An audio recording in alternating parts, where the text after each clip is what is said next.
Hello everyone, and welcome back to our channel. Today, we're going to be talking about the age-old debate of cardio versus weights for fat loss. Which one is better? Which one should you be doing if your goal is to burn fat and get in shape?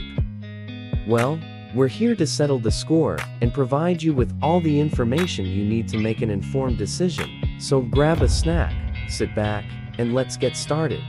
Let's start with cardio. Cardio is a great way to get your heart rate up and burn calories. It can be anything from running, cycling, swimming, or even dancing.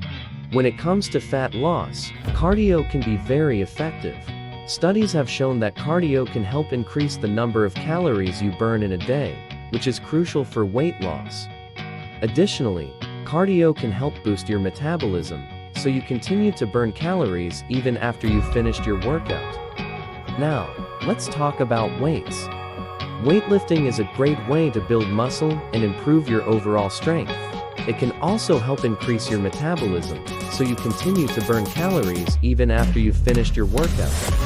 Additionally, weightlifting can help increase bone density, which is important for overall health and well-being. When it comes to fat loss, weights can also be very effective. Studies have shown that weightlifting can help increase muscle mass. So, which one is better, cardio or weights? The truth is, both have their benefits and can be effective for fat loss. The best approach is to incorporate both into your workout routine. Cardio can help increase the number of calories you burn in a day, and weights can help build muscle and increase your metabolism. In conclusion, there's no one-size-fits-all answer to the cardio versus weights debate.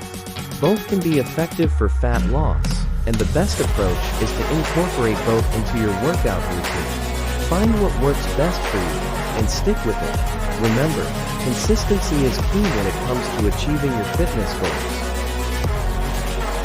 Thanks for watching, and don't forget to like, comment, and subscribe.